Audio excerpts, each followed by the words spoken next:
Alhamdulillahi hamdan katsiran thayyiban mubarakan fi kama yuhibbuna rabbuna wa yarda. Asyhadu an la ilaha illallah wahdahu la syarikalah wa asyhadu anna Muhammadan abduhu wa rasuluhu alladzi la nabiyya ba'da. Amma ba'du. Kita lanjutkan pembacaan Taisir Karimir Rahman fi Tafsir Kalamin Manan yang ditulis oleh Syekh Abdurrahman bin Nasir As-Sa'di. Masuk pada tafsir surat Al-Baqarah ayat yang ke-230 sampai 231. Ayat yang ke-230, A'udzubillahi minasyaitonirrajim. Fa in talaqaha fala tahillu lahu min ba'du hatta tankiha zauzan ghairah. Fa in talaqaha fala junaha 'alaihi ma yataraji'a in tanna ayyukima hududallah. Wa tilka hududullahi bayyinuha liqaumin ya'lamun. Kemudian jika si suami mentalaknya sesudah talak yang kedua, maka perempuan itu tidak lagi halal baginya hingga dia kawin dengan suami yang lain. Kemudian jika suami yang lain itu menceraikannya, maka tidak ada dosa baginya bagi keduanya bekas suami pertama dan istri untuk kawin kembali jika keduanya berpendapat akan dapat menjalankan hukum-hukum Allah. Tafsir ayat 230, Allah Ta'ala berfirman, fa'in talaqaha, kemudian jika si suami mentalaknya sesudah talak yang kedua, yakni talak yang ketiga, fala tahillu lahu min ba'du hatta tankiha zauzan ghairah. Maka perempuan itu tidak lagi halal baginya hingga dia kawin dengan suami yang lain, yakni nikah yang sah dan menggaulinya jima dengannya. Karena nikah syar'i pasti merupakan nikah yang sah, yang meliputi akad dan berjima. Dan ini telah disepakati dan menjadi suatu yang wajib bahwa nikah kedua itu adalah nikah atas dasar suka. Namun apabila ia hanya bermaksud dengan nikah itu untuk membuat suami pertama halal kembali, maka tidaklah dinamakan nikah dan tidak bisa menjadi penghalal bagi suami pertama. Dan tidak pula jimanya seorang tuan pemilik sahaya karena itu bukan seorang suami. Apabila suami kedua menikahinya atas dasar suka, lalu dia berjima dengannya, kemudian dia cerai darinya dan telah habis iddahnya, fala junaha alaihima, maka tidak ada dosa bagi keduanya, yaitu suami pertama dan si istri. Ayat roja'a untuk kawin kembali, artinya mereka berdua membuat akad baru antara mereka berdua karena ayat ini menyandarkan rujuk kembali kepada keduanya. Maka hal itu menunjukkan akan disyaratkannya saling ridho. Akan tetapi dalam hal bersatu kembali itu disyaratkan keduanya memiliki perkiraan. Ayyukima hududallahi, akan dapat menjalankan hukum-hukum Allah. Yakni bahwa masing-masing dari mereka berdua harus menunaikan hak pasangannya.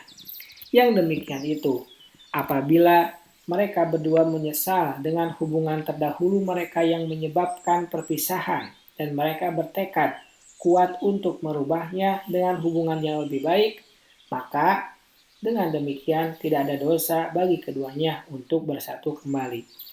Pemahaman terbalik ayat ini menunjukkan bahwa jika mereka berdua berpendapat tidak dapat menjalankan hukum-hukum Allah, yakni atas dasar sangkaan yang kuat, bahwasanya kondisi mereka yang dahulu tetap akan terjadi dan hubungan yang buruk antara mereka berdua tidak akan lenyap sehingga mereka berdua mendapatkan dosa. Karena segala perkara apabila tidak dijalankan padanya perintah Allah dan ditempuh padanya ketaatan kepadanya, maka tidaklah halal mengerjakannya. Dan ayat ini merupakan dalil atas seseorang bila mengerjakan suatu perkara, khususnya masalah-masalah perwalian yang besar maupun yang kecil, maka hendaklah ia memperhatikan dirinya dahulu. Apabila ia memandang dirinya memiliki kemampuan untuk mengendalikan hal itu, dan ia yakin akan hal itu, maka ia boleh melakukannya. Namun bila tidak, maka lebih baik ia menahan diri. Ketika Allah menjelaskan tentang hukum-hukum yang agung tersebut, dia berfirman, tilka hududullahi, itulah hukum-hukum Allah. Maksudnya syariat-syariatnya yang telah ditetapkan, dijelaskan dan yubayyinuha liqaumin ya'lamun, diterangkannya kepada kaum yang mau mengetahui karena merekalah orang-orang yang mengambil manfaat dengannya dan mereka bermanfaat bagi orang lain. Ini menunjukkan keutamaan orang yang berilmu dan itu jelas karena Allah Ta'ala menjadikan penjelasan tentang hukum-hukumnya khusus buat mereka dan bahwa merekalah yang dimaksudkan dengan hal tersebut. Ayat ini juga menunjukkan bahwa Allah Ta'ala mencintai ilmu hamba-hambanya tentang hukum-hukum yang diturunkan kepada Rasulnya dan mendalaminya. Ayat yang ke-231. Wa idza talaqtumun nisaa fabalagna ajalahunna famsikuhunna bima'rufin aw sarrihuhunna bima'ruf wala tumsikuhunna diraran ang lita'tadu wa may yaf'al dzalika faqad dzalama nafsah wala tattakhiduna ayatillah huzuwan wadhkuru ni'matallahi 'alaikum wa ma anzala 'alaikum minal kitabi wal hikmati ya'idukum bih wattaqullaha wa'lamu annallaha bikulli syai'in alim. Apabila kamu mentalak istri-istrimu, lalu mereka mendekati akhir iddahnya, maka rujukilah mereka dengan cara yang ma'ruf pula.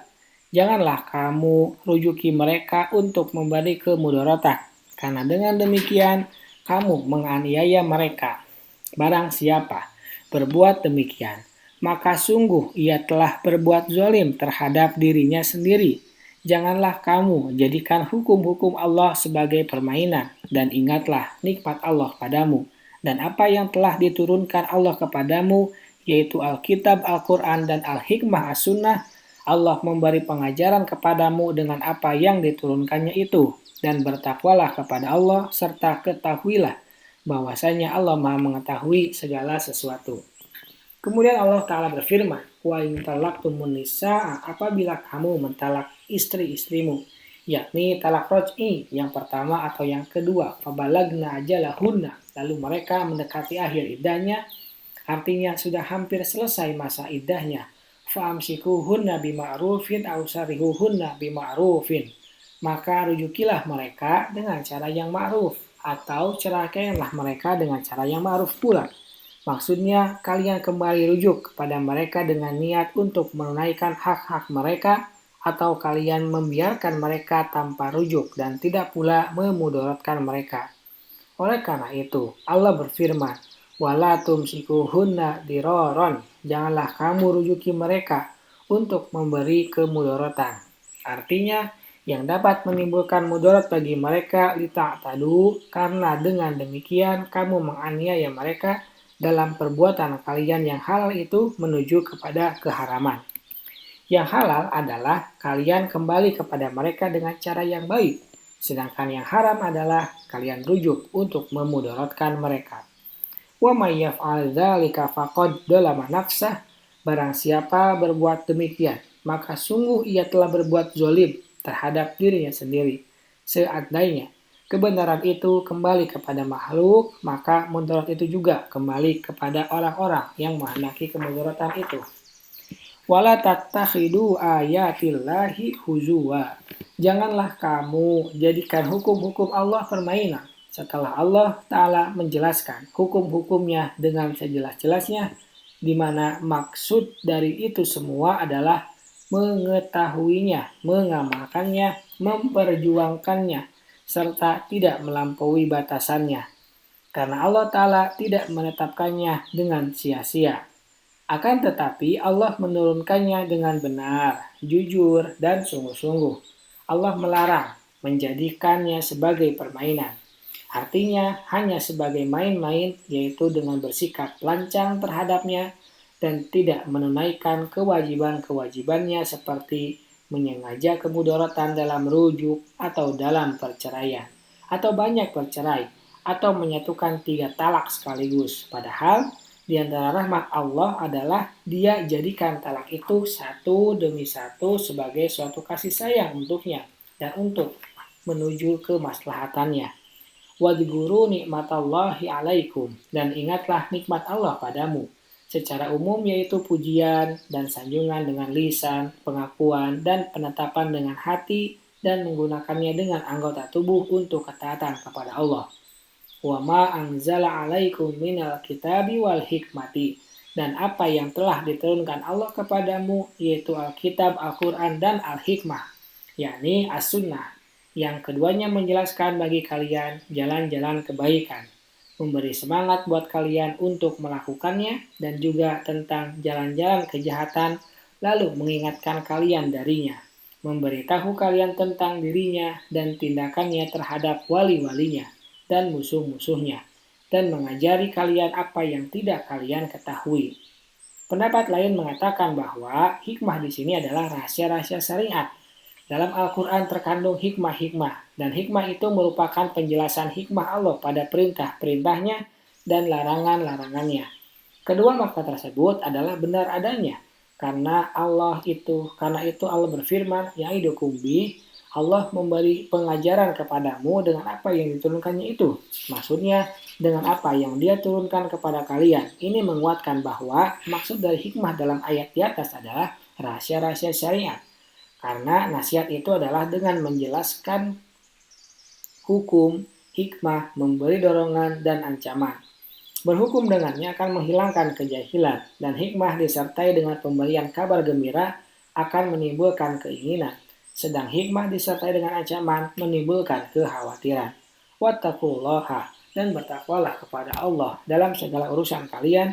Wa'lamu annallaha bikulli syai'in alim, serta ketahuilah bahwasanya Allah Maha mengetahui segala sesuatu.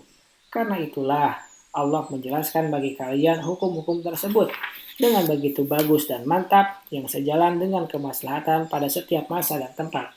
Maka pujian dan sanjungan hanya bagi Allah. Subhanakallahumma wa bihamdika asyhadu an la ilaha illa anta astaghfiruka wa atubu ilaik. Assalamualaikum warahmatullahi wabarakatuh.